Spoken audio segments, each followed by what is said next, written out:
each of the volunteers are assigned a team lead who is an employee of the Watch program, which is a program that is provided for through the Lethbridge Police Service as an alternative means of providing a sense of safety and security in the downtown area.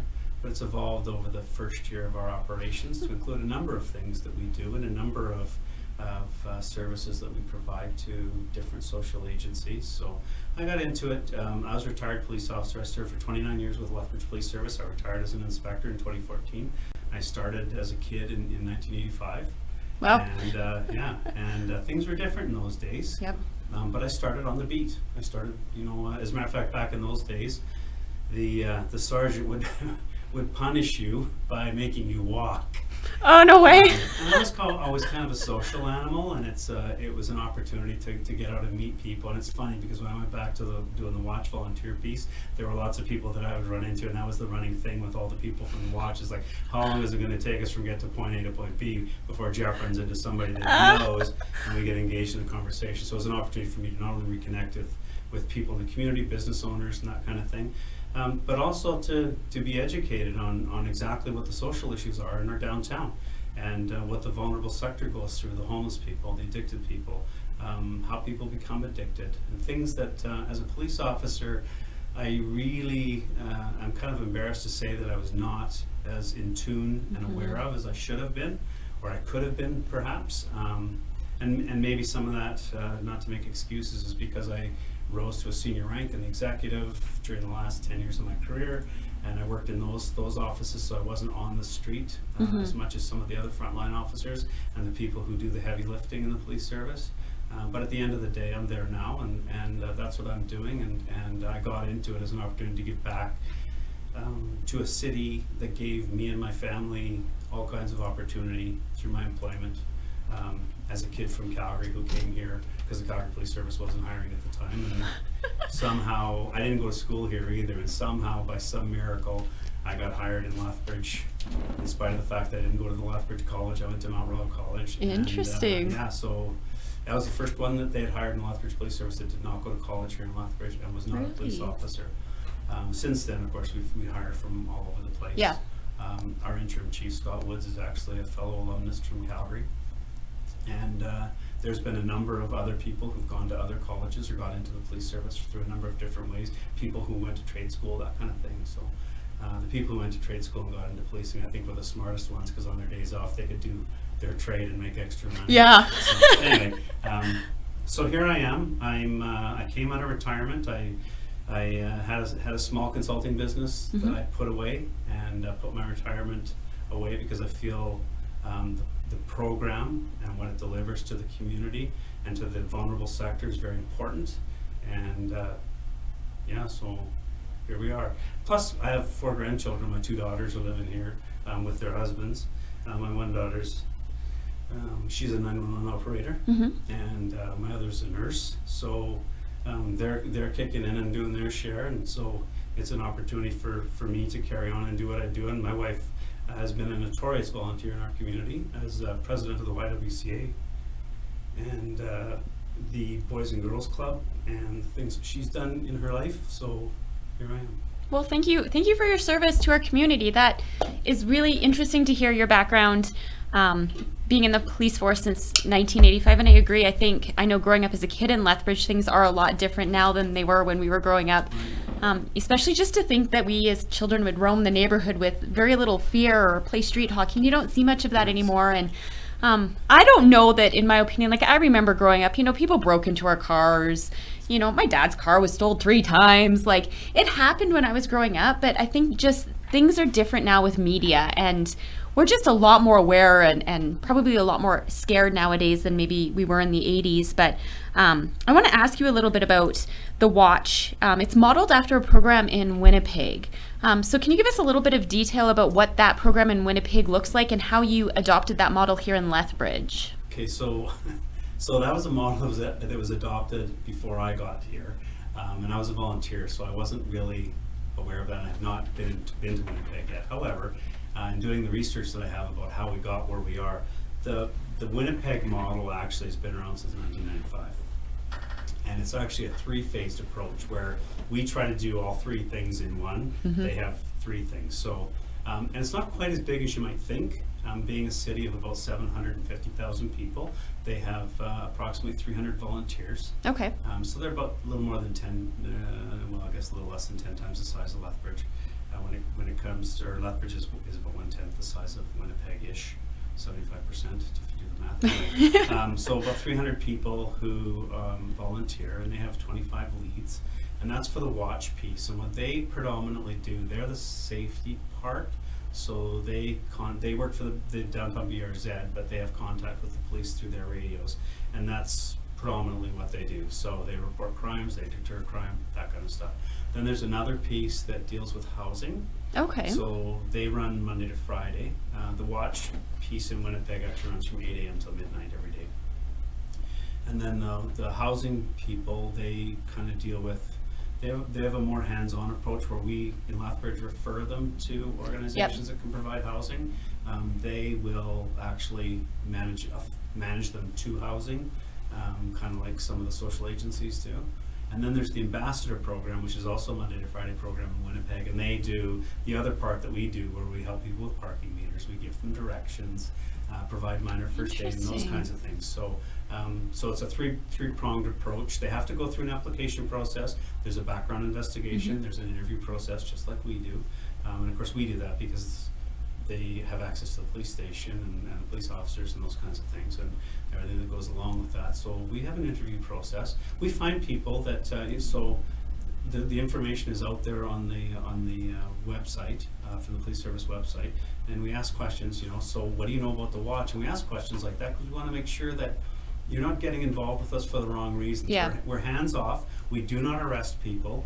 We are not allowed to touch people unless we're giving them first aid. And of course you have to get consent, just like you're taught in your first aid class. Of course, and being a first aid instructor, that helps. And if they are not responsive, we have applied consent under the Good Samaritans legislation in the province of Alberta. And other than that kind of stuff, other than sometimes we give a helping hand to somebody that needs to get up and maybe get to the DOT transportation van, those kinds of things.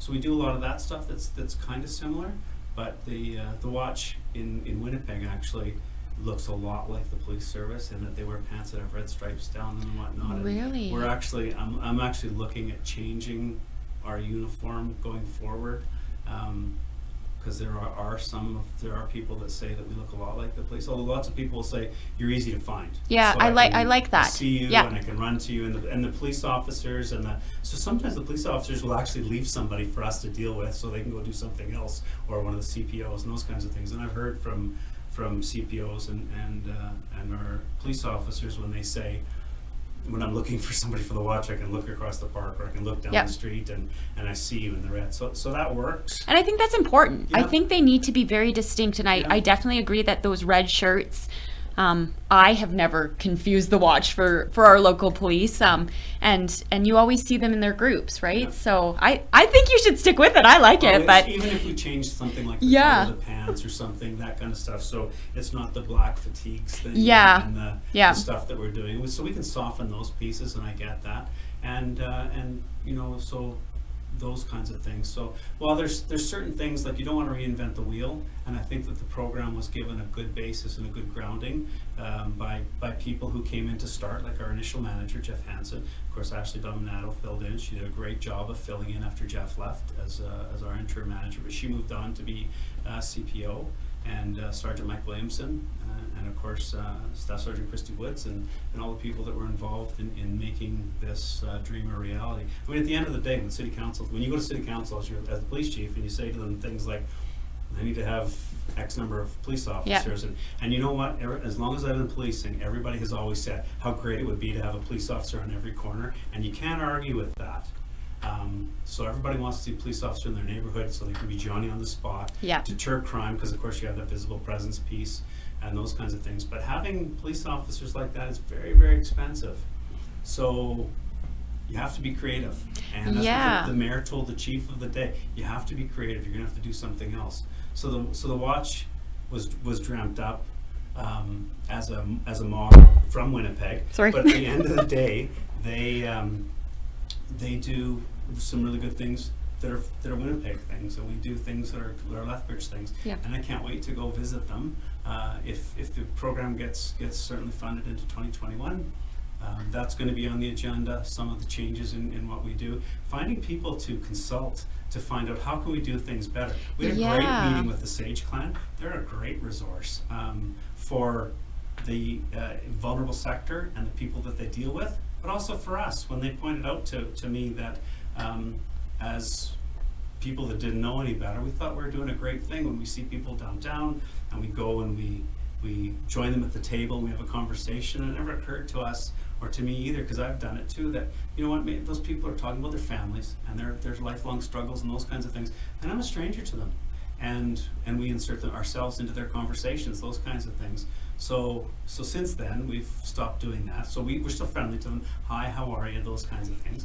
But a strange thing happened on the way to the forum, in that we go by and we say hello, and because I asked our team leads, how are things going with the new protocols? I don't want people to think that we're being mean or snotty or that kind of stuff, right? And going to the other extreme. And they said, actually, no, they're engaging us when we go try to walk by. Hi, how are you? Can we get you anything? And we try to move on. Well, they want to talk to us because they know lots of our people. And those relationship pieces are very huge. Important. I had people of the vulnerable sector. One day I was getting my picture taken when I became the manager that stopped. They said, "Why are you wearing a tie? Where's your red shirt?" And so I told them I was the manager, and some of them actually hugged me.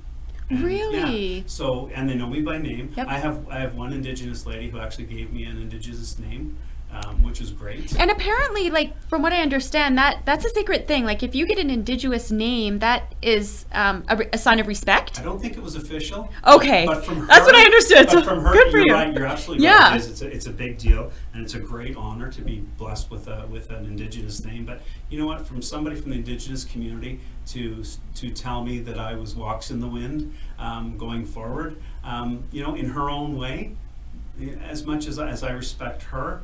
And where she comes from, and share stories with her about where she got to where she is today, and she provides me with that name and goes forward with that, then that's great, and I'm going to run with that. Yeah. Kind of thing. So we have those relationships, and you know what? Just like everybody, we have our bad days and good days. Yeah, so of course. Some days the people on the street are happy to see us, and some days they're not. But at the end of the day, if we can deal with an issue before a business owner sees it and gets mad, or sees a needle, and we get Arches to look after it because they do a great job for us. They come out for us right away. All we have to do is send them a picture of where it is and the location and wait there. They're there in a heartbeat for us. They do a great job providing support for that.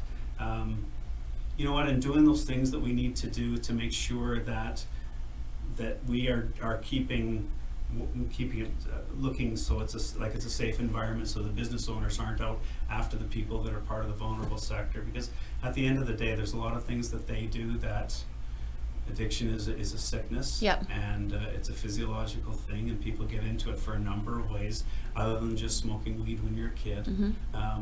Things that physically they don't have control over, and it spins out of control. And I remember back in the day when I was a sergeant in the late 1990s that I was horrified that I arrested a guy for an armed robbery on the north side, and he simply did the robbery to support his meth habit. And it's like, you look like a regular kid and never had an offense before in his life ever. But at the end of the day, when you go to work and you're intoxicated by some illicit substance, and you can't do your work, or you're not showing up, and those kinds of things, and you eventually lose your job. Yeah. And you got to keep supporting that habit. Where's the money come from? And he resorted to crime. And that's some of the stuff that you're seeing now, as people are trying to support habits and pay the people. Would that be the majority of what the volunteers and yourself and the team leads are seeing in our downtown core? Is it a lot of intoxication and just people not being able to I guess high on drugs or high on alcohol or we mental health or... Yeah. So we see a lot of all those things in different locations. We see people that are consuming alcohol inappropriately. But again, remember, so there's nothing we can do about it other than call the police. And at the end of the day, I mean, we responded to over 2,300 calls or incidents or events. So our events are like police, fire, ambulance, or public service events. So over 2,300 of those last year. And at the end of the day, we only called the police for 19% of the calls that we went to. And the bulk of those are because the people that we're dealing with were victimized, and that goes for the vulnerable sector too, because sometimes they're victimized by other vulnerable people. Yeah.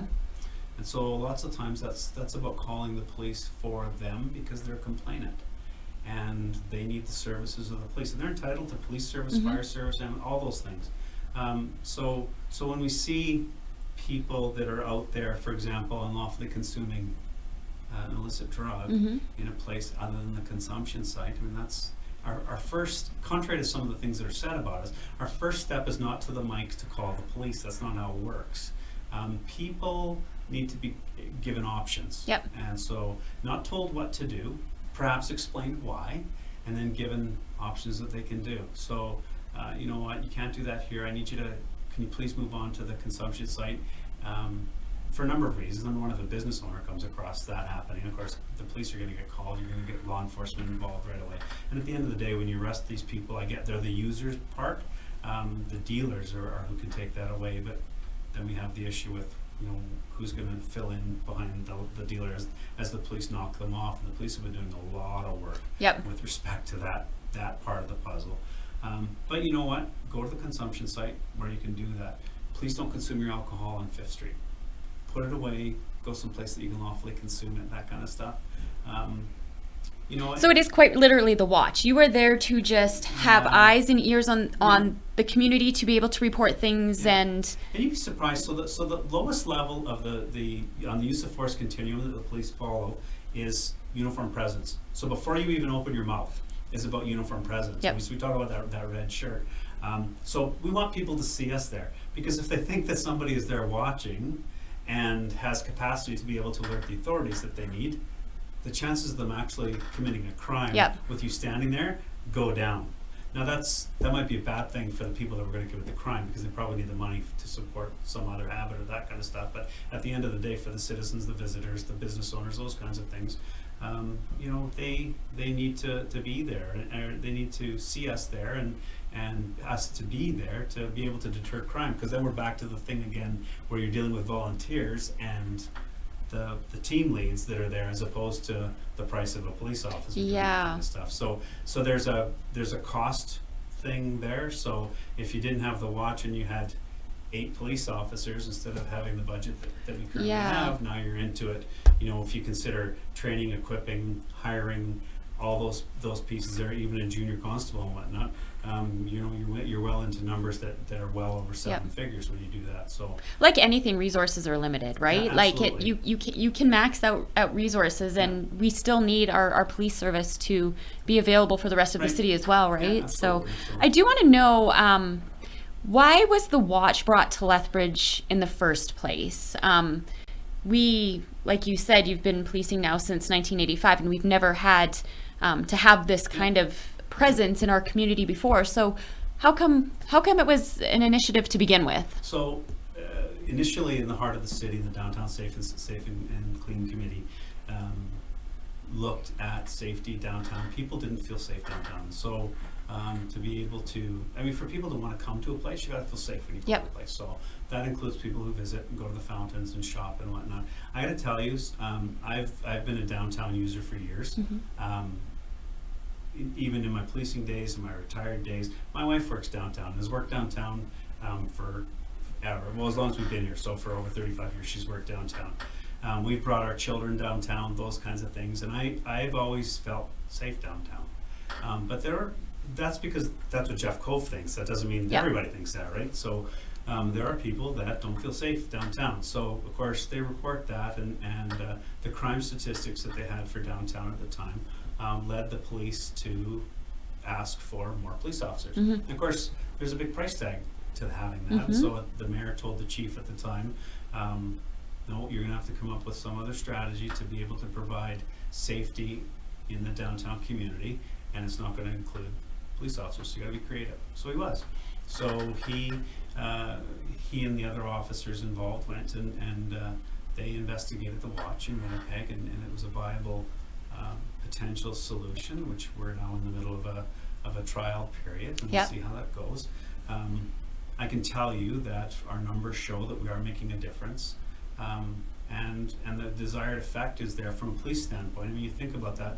In 1985, when I was a police officer, people routinely called the police to report somebody was sleeping in the park. Yeah, or noise. Like I remember Yeah. there was a lot of complaints growing up of noisy neighbors, and I'm sure nowadays when the police get those type of calls, they're limited resources, so that is probably on the low end Low of end of things. what they're Right. checking out, right? But from the human side of things, I mean, you consider that 70% of all the calls that all the events that we handle are public service things, Mhm. and a quarter of those are wellness checks. That's those people that look like they're in distress, or those people that might be horizontal in the park because they're sleeping or unresponsive, or for a myriad of reasons. But for some reason, people always used to call the police about them rather than go check on them, see if they need an ambulance, see Yep. what they need. Well, it turns out, for the most part, that's exactly what those people need. They might need an ambulance, they might need a ride somewhere, those kinds of things. So where we used to call the police officer would be, so the call goes into pending, gets dispatched to the police officer. Mhm. The police officer has to drive from wherever they are to get to the call, and then we would get out and check on the person and find that the individual is just somebody who's may have had too much to drink and needs a phone call to an auntie. And back in those days, I used to carry a handful of dimes in my pocket because that's what it was to use a payphone. Yeah. And that's where the term that the police used to use, where somebody would drop a dime on somebody, and then somebody would go to the payphone and call them and tell That's them awesome. about who committed the crime, right? So we used to call that dropping a dime on somebody. But anyway, so there's that, and really that's all they needed. Most of the time, in those days, we used to arrest them and take them and lock them up in the drunk tank, Yep. that kind of stuff. Heaven forbid it's somebody that might need, medical attention maybe. Yeah. They were the victim of an assault. Yep. Those kinds of things, or worse yet, something was stolen from them, so it's a robbery. So when my people find, or I, when I'm out patrolling, because I still go out to this day, as a matter of fact, I'm on the road tomorrow, I'm out on the street tomorrow, they find people that are unresponsive or whatever, need medical attention. We've saved lives by giving the naloxone to people they're there by themselves and they've overdosed, and if nobody attends to them, they are going to die in the park. So our people do stuff like that, and so they take that piece away from the police. So if you think about it, on average, having done that stuff, that's about 3 hours of a police officer's time that we go Yeah. into that, and that's a quick one. That's from the time they're called to getting there, dealing with it, calling whatever's actually needed, and then having to file a report. So we do that hundreds of times in a year, where we deal with that stuff, where the police officer doesn't have to attend, and it's totally dealt with by the watch. Well, you don't have to be a mathematician to figure out that we're talking about hundreds of thousands of dollars in savings in police time that allows the police to go do what the police actually need to be doing. So let's talk a little bit about that though, because you still would have to make those calls. There are still times where Yep. you're at risk, or your volunteers are at risk, or your team leads are at risk. What are the statistics on that then? Like how much have you actually reduced? You had said 70%, is that right? So 70% of the calls the things that we deal with are public service things. So, where we go to a high crime area, or and 20% of are actually wellness checks, where we actually check on somebody. And sometimes people will chase us down. So I was involved in 2 cases where we used naloxone to save somebody. And actually, one of them, the individual, they came out, they chased us down. We were actually, so we have a truck. Mm-hmm. The truck's not a patrol vehicle. People say that all the time. Look, I see the watch people driving around in their truck. Well, they are, but the truck is actually a deployment platform. So the outer reach is, if you think about it, having to walk from the police station to Merrimagrath Drive is a long walk. Before we had the truck, for some reason, they sent the old guy as a volunteer, was constantly out on that far north beat. So I got lots They were of just steps setting in. you up to be the manager, weren't they? Yeah, they're making me want to be in the office. But anyway, so they came out to the truck, ran to chase us down, to get us to attend to somebody who was having an overdose in the walkway behind the old YMCA.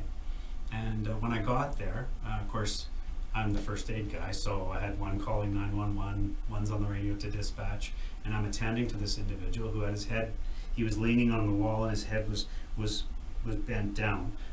So in policing terms, that's what we used to call positional asphyxia. So Yep. he can't breathe Yep. because of the way his head is. Risk of And she suffocation. said to me, I've given him, because I said, has he had naloxone? Yes, I've given him a naloxone needle, but he hasn't responded. So I was able to figure out, well, it's because of his position. As soon as I grabbed him off the wall, put him flat on his back, and started to assess his breathing, he sprang back to life and all was good. But he'd have died there on the wall.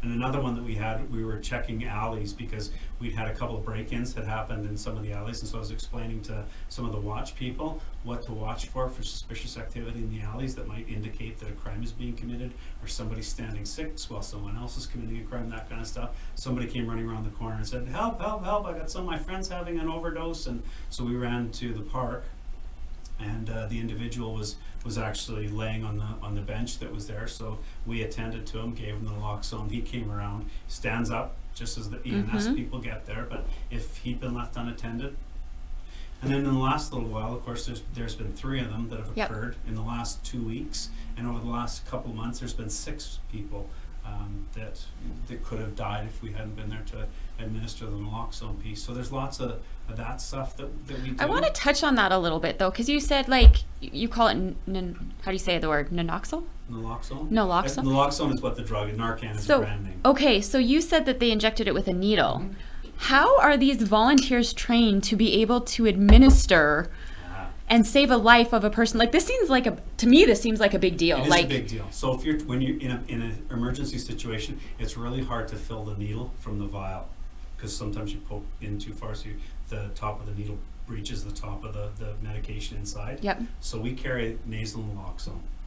Okay, you're So not actually administering any it drug? goes in their nose. So the drug actually goes in their nose. So the mucous membrane's in your nose. So it's a higher concentration of naloxone. So it's an Narcan brand nasal spray, and it goes into your nose. It's a one-use thing. So when we diagnose that an individual is potentially suffering from an opioid overdose, if you're not, no harm, no foul. Okay, I was just going to ask you that. I'm like, can you? Okay, perfect. It has no negative effect. If you give it to somebody who's actually not suffering from an opioid overdose, no bad will come to that person. But what happens is, of course, we look for shallow breathing, the changing color, the really constricted pupils, and of course, evidence from individuals who are around. Did he take something? What did he do? And lots of times they'll tell us, yeah, I took fentanyl. Yeah. Like one that we had here a week or so ago, the person told us, yeah, that he just smoked some fentanyl.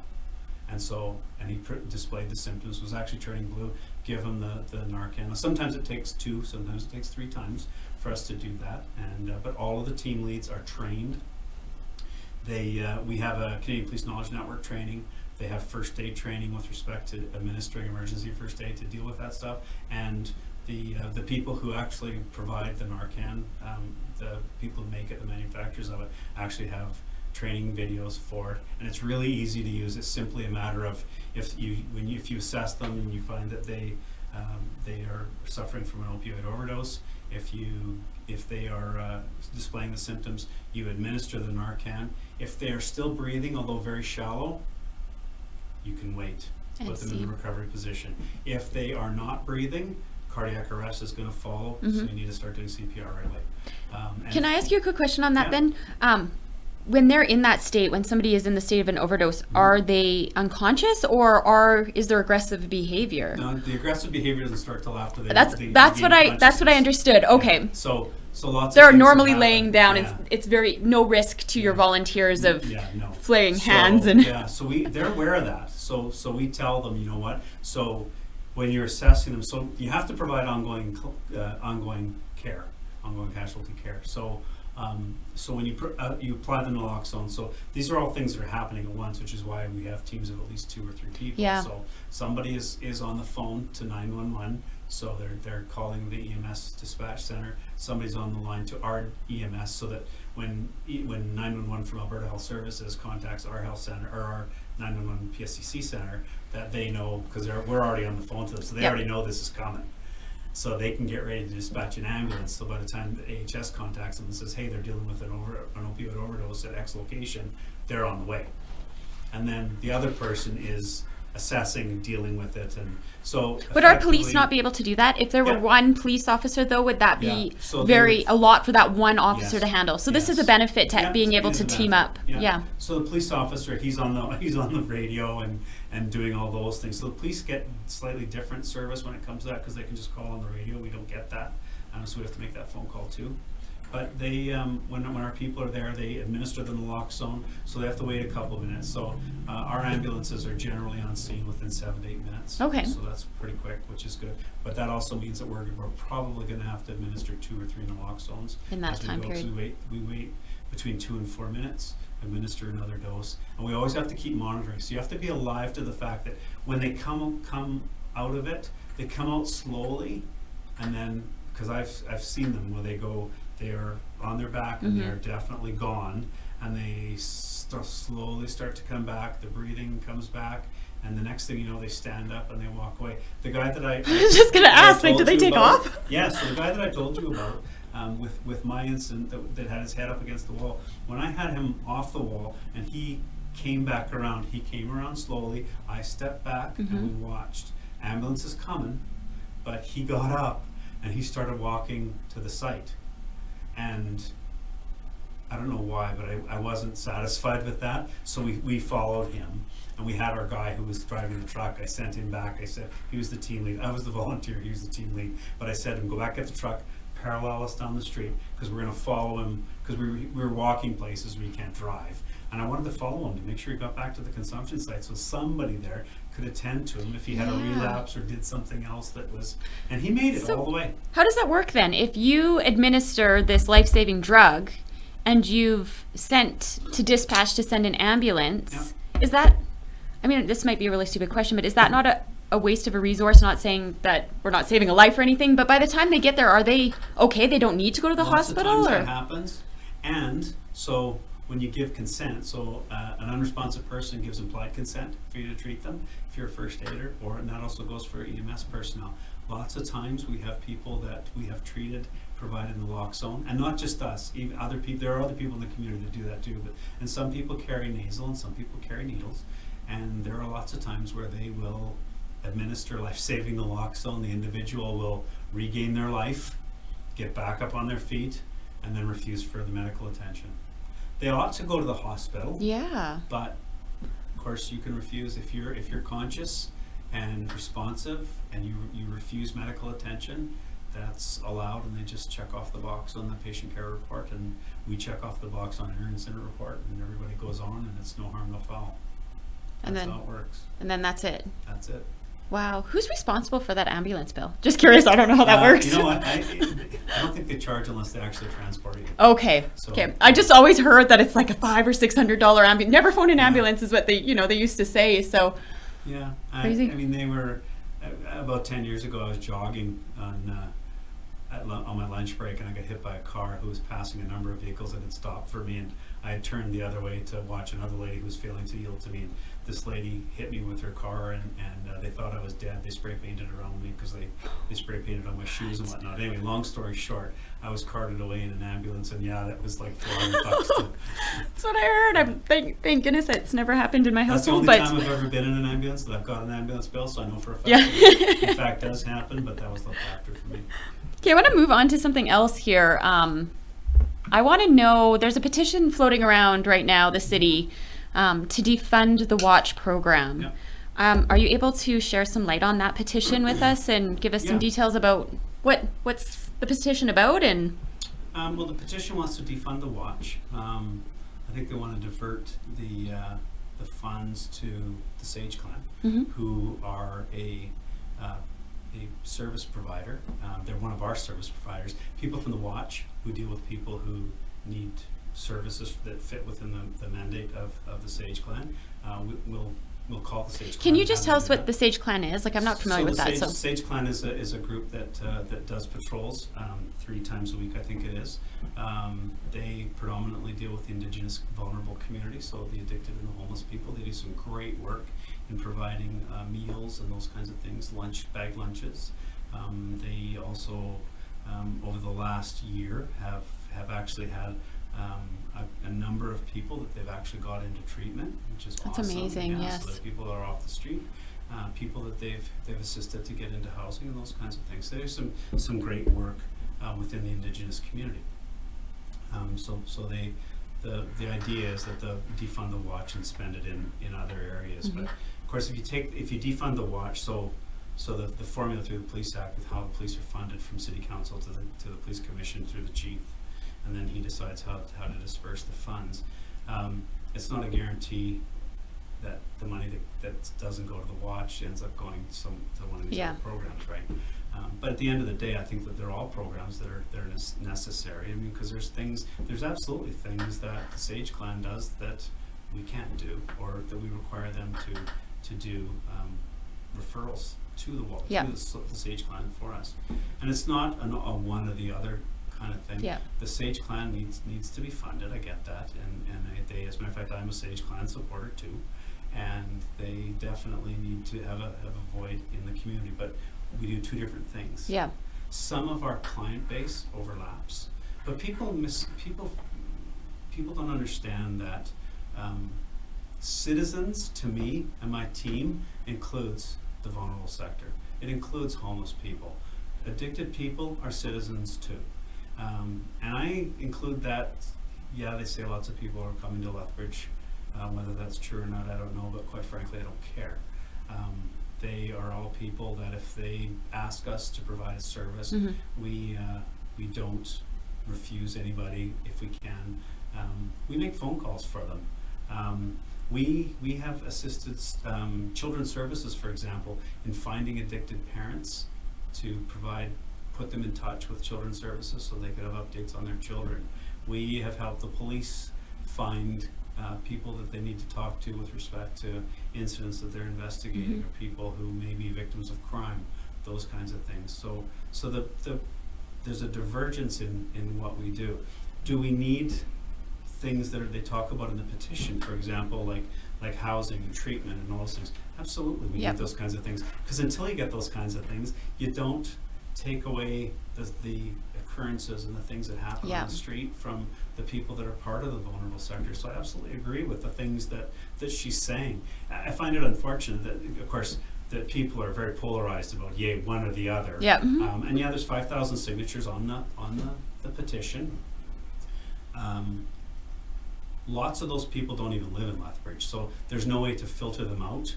I mean, really, there's people that probably haven't even been to Lethbridge. But that said, at face value, 5,000 people signed the petitions. That's about 5% of our population. And people are very polarized. They don't see where the middle ground is. We need the Sage Clan. We need the watch. The police need the watch as support. The public needs the watch as a support, because the watch provides capacity in the police service to get the police to do the things that the citizens wanted in the first place, but of course can't pay for. I'm a taxpayer too, and I don't want to pay out for an extra $2 or $3 million to fund more police officers just to stand on the corner to deal with some of these issues about feeling safe in the downtown. So the things that are in the petition, I mean, except for the expletives about the watch and some of the nasty comments about the watch and whatnot, those kinds of things. But at the end of the day, there's valid arguments there about the things that they need. Do we need to have them at the expense of the watch? No. Just like we don't need to have them at the expense of the Sage Clan. We don't need to have no watch so we can have the Sage Clan, because we need them both because of how divergent they are. And having a meeting with the Sage Clan people, I mean, they're very positive people about a lot of things they do. They do not advocate. They told us that. The chief and I met with them at the BRZ here the other day, and they told us that they do not advocate defunding the watch in favor of the Sage Clan, and they need their own financial structure and be able to certainly be supportive. So in your personal, I guess, or your experience, what would be a really great solution? Like I agree, I think it sounds like we need resources, and we know this, and when your hands are tied with how that looks, what would be some solutions to add some value to your program, or what would that look like? I guess what would be an alternative if people have concerns? Well, I think if they have concerns with respect to where the money is going to the watch as it stands, so you got to consider that I can tell you that the increase in calls for service that the police service currently faces is exponential. It's been happening year over year for many years. So without somebody out there doing the crime deterrence, I mean, Sir Robert Peel said that the police are the public, save for the fact that the police are doing the job they're paid to do, a job that all citizens should be doing. And the Sage Clan doesn't do crime prevention stuff like that, in spite of the fact that their parent, the Bear Clan, right on their webpage it says the first line on the thing about the Bear Clan is about crime prevention, and it actually doesn't address a whole lot about dealing with the vulnerable sector, although I know for a fact that they do. The Sage Clan isn't into the crime prevention piece, although they do a very good job of communicating with the people that they deal with about the stuff that they do that causes people not to want to attend those areas. So don't litter, don't leave your improperly discarded needles, those kinds of things. Don't do drugs here, those kinds of things. And they've told us that, you know, we support you guys, telling you, go to the consumption center and have to alert the police. You know, pick up after yourself, those kinds of things. And so they do those kinds of things. But I think, honestly, I agree that the Sage Clan needs to have a steady stream of funding. I have volunteered to assist them for whatever they need to do.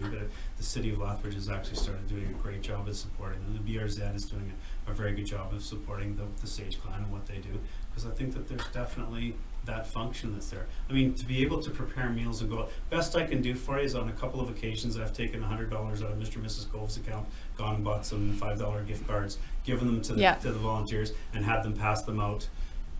Buy a burger. Here's something from the Cove. Yep. And we've done that. We've recently had a very, very concerned citizen, concerned about both issues, provide us with funding that's gone to McDonald's gift cards that we're going to be certainly distributing amongst the vulnerable sector.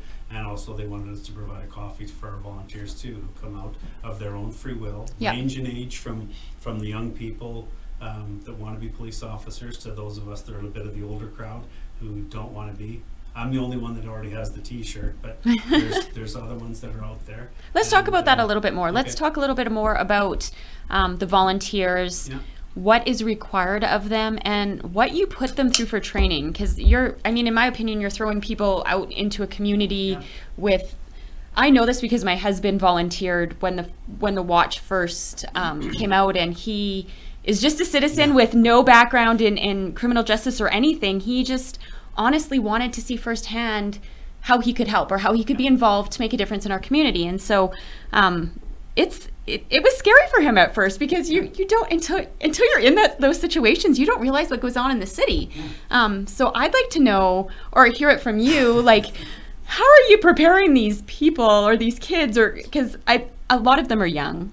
Let's face it, a lot of them are young. How are you preparing these young kids for life? So Clint was one of the guys who was older like me, and just wanted to give back to the community. God bless him for that. And there are a lot of young people who want to get into law enforcement. You have to go through our training. So our training is a 24-hour program. It's not a marathon. It's done over a number of evenings in a succession, and we do it over the evenings because most people work. And we find that the retired people who come out, so we have a couple of retired people still left that are there that come out to do the training. So they go right from the beginning, like learning about, so because we're an arm of the police service, we're accountable to the police service. Yes. The police service is accountable to the Police Act. So there's some regulation pieces and code of conduct that you have to agree to be part of the watch. So you have to be 18, you have to go through the process first of all to get selected. So you apply, you do the background check. So we do an interview because we want to make sure that you know what you're getting into. Yeah. So there's lots of walking. We don't want that to be a surprise to you. And you are going to be communicating people who are not at their best. Yep. The vulnerable sector, the people who are addicted, and the people that are homeless, and sometimes the people that are addicted and homeless. Yep. So and you're going to be dealing with things that aren't always pleasant to see and smell. So we want to make sure that you're aware of what you're getting into. So we do an interview. We're not splitting the atom, and you're not applying for an engineering degree. Yeah. It's just about what you know about the police service, Yep. the program, and what your expectations are. Because certainly, if you volunteer for something, we want to meet your expectations about what you're volunteering for, and that you know that you're going to get out and you're going to do a lot of walking, which is good. So volunteers, it's not uncommon in a 4-hour shift. So they do 4-hour shifts. They start at 2, 10, and 6. They run till 10 p.m. and 10, 2, and 6. They run until 10 p.m. 4-hour shifts, and it's not uncommon to get 10 and 15,000 steps in. Yep. In a shift, right? So we want to know that. So they do a background investigation. So that goes to our criminal intelligence unit. They do the background investigation because you're in the police station. So you're in the police station. You're exposed to police officers. Yes. Those kinds of things, and of course police officers have weapons and the radios and those kinds of things. You're also on a police radio, so you're given a radio, you be taught how to use it. So you're selected, we tell you when training is. If you can't make training, we can't have you as a volunteer. So you come for the 5 nights, and we cover your oath of confidentiality, because you're going to have access to things that you can't repeat. You can't tell people war stories about when you're out on the watch. You can't tell your friends about when you found Jeff Cove unconscious in the park and you revived him, that kind of thing. They talk about our policy. They talk about our accreditation. So we have accreditation and policing standards that we have to meet. So to run a volunteer program, we have to run that piece too. There's insurance, of course, and that's something that adds in the budget as well. They deal with de-escalation. We deal with things like verbal judo, about the 5 universal truths. Really great book. Right? I'm reading it right now. Okay, well, there's a new chapter in the newest version in the back that talks about the 5 universal truths. How people want to be given choices, and they want to be told why, and they want to be I was going to reference the book when you were talking, because you were like bang on in the chapter I'm on. I'm like, you must have read did you write the book? I'm a student of the book. Actually, yes, I believe it. I bought an audio copy recently, and I think you might think this is weird, but I get up at 5 o'clock in the morning and I go running. And every day when I'm running for my 5Ks in the morning, I'm listening to verbal judo to brush up on my skills with respect to good for you. People. So, and of course, well, you're bang on, because when you were referencing a lot of that, like I'm like the book is just like, it's like you're talking in my ear. so that's an important piece, and then teaching them to talk on the radio and to manage conflict, to take notes, because the police officers, sometimes you're going to observe things. So for example, we've had our people intervene in domestic violence situations. We've had them intervene in thefts. We've recovered stolen bikes that have been abandoned by individuals. We've intervened in an assault in progress, those kinds of things. So when you witness those kinds of things, you're a witness for the police, so you're going to need to be able to make notes. So we add to the police files. I do that. They send them to me, and then I build on police files. They find property, so they need to know what to do with that. So there's those pieces. So we do scenario-based training with them. So they are involved in a scenario that we put them in, where they've got to talk on the radio, they've got to de-escalate, they've got to communicate with people, those kinds of things. We learn about Native relations and Indigenous peoples, and basically what the community is like, and you bring in partners, right? Like, yes. I was under the safe injection site. Yeah. Safe So injection Arches site? comes with us. Yeah, okay, Arches Supervised and consumption site. So they've been involved in our training. We use police officers for a lot of that stuff. So some of it's the same training they get for police officers. Drug awareness, so that they know what not to touch. Yeah. What's bad. That's a lot. Like, just what you're ton of saying right things. now, that is a lot for a volunteer to take in, and then you have to that witness first aid. it. Yeah, well, and I just think even That's the first Saturday. aid, the first aid on top of it. And I mean, I think the first aid part of it is just a bonus in general. Yeah. Like, most people Everyone should have, we have children, or you're an employee or a boss or whatever. And we still don't turn them loose, so they still have. So we're developing some new processes where the volunteers and the new team leads will go out with senior team leads, and they'll be trained there, and they actually get feedback on their performance when we do a performance rubric, and it's about competencies and how they deal with people, and how respectful they are with people, That's how a they good idea. communicate and do those kinds of things. Did they at any point ever go out with a member of Lethbridge Police Services, a police officer, or? So they have opportunities to go on a ride-along if they want to. We also encourage That's cool. them. We get them to do ride-alongs in the PSCC, so that they learn about how dispatch works and what that piece is all about. And the spin-off, of course, from that is, you talk about our volunteers. So we had us old people at the top end, because I'm one of them. So we're at the top end. And then we have the younger people. Yep. The wannabe police officers. One of the more important things is the art of communication, and getting early to be able to use verbal judo, for example, and be able to have a good conversation with somebody. Many young people today don't know how to start a conversation with somebody they don't know. Yeah. And I think that's one of the takeaways. That was always one of the things that I was promoted with them when I was a volunteer for the Watch. And I promote with them now. Get out there and have a conversation with somebody you don't know. It's nice to say hello to the people you do know. Yeah. But talk to somebody you don't know. And to have a conversation with somebody, to start up a conversation to find out what they need, so how you can help somebody, those kinds of things. So would that come in a form of building relationships based on trust? Do you want the people that you're helping to trust that you're there for their best interest? Yep. You're not there to be an authority figure. You're not there to tattle. No. You're not there. You're there because they need support. So is that part of, I know that I'm not at a chapter in the book yet where they really talk about trust, but I know they talk about communication, Right. or he talks about communication. But I just was like, when you were talking a little bit there about your years, I think you might have referenced on the beat. Mm-hmm. You must have, over those years, built some relationships and know a lot of what goes on, what is routine for some of the people, their background and stuff like that. And so do you find now when you approach them, you can approach them in a different way, in an empathetic way? Can you approach them in a way that you can relate to what they're going through, rather than just being down there to tell them what to do? Yeah, right? So without empathy, you're lost. Yeah. So, and empathy is about looking through the eyes of another person. Yep, That's being what in their empathy shoes. means, right? So, and of course, you have no idea what's underneath the waterline of that iceberg. Yep. And lots of people have lots and lots of weight under the waterline. So, so you have to be cognizant of that when you're making these relationships with people. And I've got to tell you, lots of those relationships that we have with the people downtown start with hello. I remember one fellow who I built a relationship with, who was a street person. He was speechless the day I introduced him to my grandson. We were at Street Wheelers, and I saw him there, and I caught him. So you catch him at a sober moment, he's great. And even when he's not, I remember he was telling me, I'd like to hear stories, Indigenous stories. So they were teaching me about Napi and Oki, and the story of the big rock Okotoks. And he started to tell me the story, and he said he couldn't tell me the story because he couldn't remember, because he suffered from FASD. And that was sad. And I said, okay, well, he said, look it up on the internet. So as luck would have it, I found a book of Blackfoot stories that I read. So I saw him on the street the next day, and I said, I bought a book and I read the book. Do you want to hear the story about Napi and the big rock? And he looked at me and he was shocked, and he said, yes, I do. So I told him the story. I said, I read this in a book.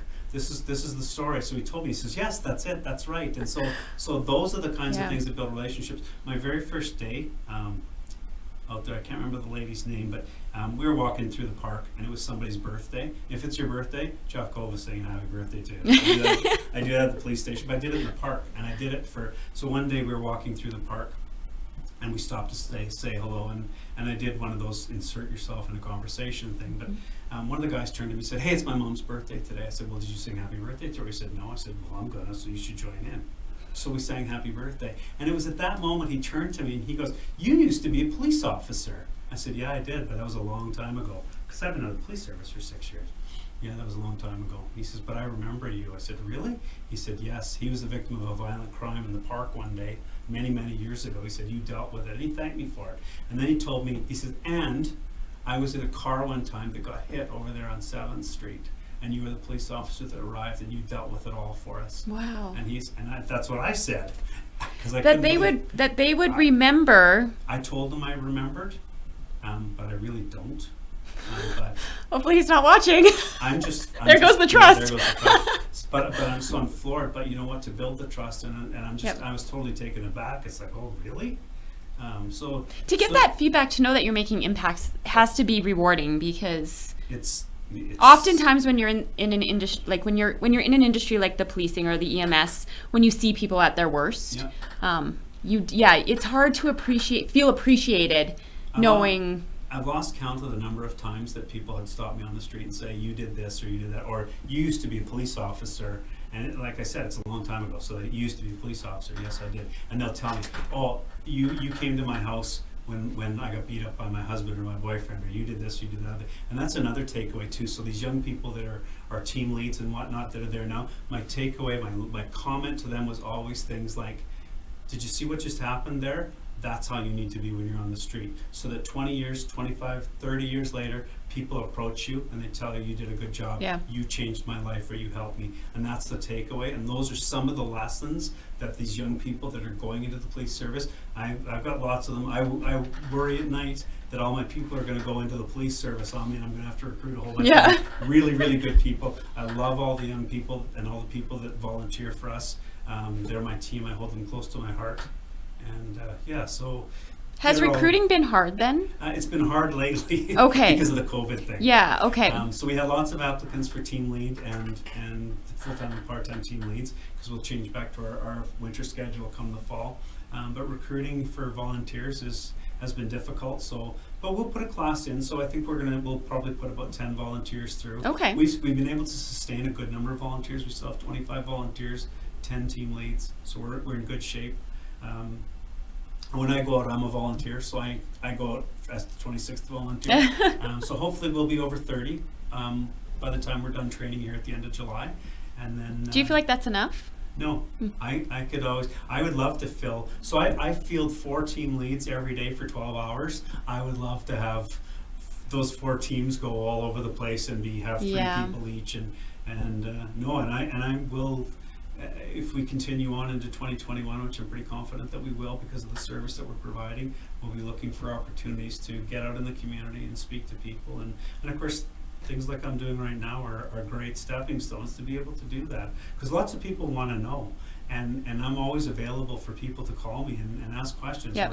We're on the police service website, or 330-5220, and you get to talk to me. I feel like it's important too, me being a citizen, like me not having I don't have any relationship, with the exception of my husband volunteered, but it really had nothing to do with me. I think it's important for somebody that really knows nothing about what you do to ask the questions, because I can represent a lot of the people in our community that maybe have the same questions that I've been asking tonight. So I have to ask you, what are the long-term goals? Are we okay? Oh, do I need to wrap it up? Okay, cool. We'll quickly ask you 2 more questions, and then Brent's telling me, I gotta wrap it up. We're talking long tonight. Can you tell us what the long-term goals are for the Watch? If you have any yet, I guess you're still kind of in that pilot project mode, so. Yeah, we're still testing the waters, but I can tell you that from a strategic perspective, it's about deployment based on where we have problems, what those problems are, time of day, those kinds of things. But also, it's about expanding, because we get lots of people that are experiencing issues in residential neighborhoods. And although some of those areas that I talked about skirt those residential areas and are around those kinds of things, so that there's opportunities there, I think, to grow and expand. And I would really like to expand. Would I like to have 300 volunteers? You absolutely bet. Yeah, like Winnipeg. I would love to be running a program that's like that. I would love to be so busy that I don't get a day out on the street. Actually, that's not true. I would find a way to get out of the street anyway. But at the end of the day, it's about an opportunity to be able to expand, to serve more people, to find more partnerships and better ways to serve the vulnerable sector, so that we have people that are able to come out and help us deal with this situation. I mean, we can help place people. We did actually a few weeks ago help place a lady who was a victim of domestic violence in a new housing situation for herself, by putting her in contact with the people, because she didn't know, and she was living out on the street, which wasn't good enough. You're not living out on the street if there's something we can do. So to be able to do more of those kinds of things, so to expand that base of my ever-growing stakeholder base and my ever-growing service provider base, because I'm always thinking about, what does my stakeholder group look like, and who has a stake in what we're doing. Yeah. And it literally is from the addicted and homeless, the Sage Clan, the city, the BRZ, all the visitors, and it's huge. I don't Just think, working together as a whole. Yeah, to so support that the piece community. really would work for me, and so that's something that I want to build on, and of course recruiting and retention and getting those people out there. Making an impact. Yeah, that's where we are. One day I'm going to go back to being retired, but just not now. Doesn't sound like you're one that will retire. No, my Can banker you? told me I was the Yeah. most retired guy. Yeah, sounds like it. You retired, then had some businesses. Can you shoot that number? They can reach you out again. I Yeah. think I might have cut you off No, there. that's So fine. It's 403-330-5220. okay. And that's to the watch manager's office. And if I'm not there because I'm out doing something, leave me a message Yeah. and I'll call you back and we can have a conversation. That sounds Absolutely. great. Well, thank you for being on the show. I'm going to Thanks just for having me. do a quick wrap up. Yeah, I could talk to you about this for hours. That's why Brent's like, come on, because normally the shows aren't this long. So I'm just going to do a wrap up here. I won't be doing a show next week because it's Canada Day, but I will be joined on July 8th by Zach Rodenizer, who is a local psychologist with Lethbridge Institute of Family Therapy. I'm going to chat with Zach about the well-being of our children's mental health, especially through this COVID pandemic, and what we can do next, how we can start to prepare for moving forward and getting our kids back into school and our own mental health. So that'll be on July 8th live here on Jess FM at 8 p.m. Thank you again, Jeff, for being on the show. It was great to have you. Yeah, I'm glad you were able to share a little bit more about the watch, and hopefully this provided a bit more information for our community. Me too. Awesome.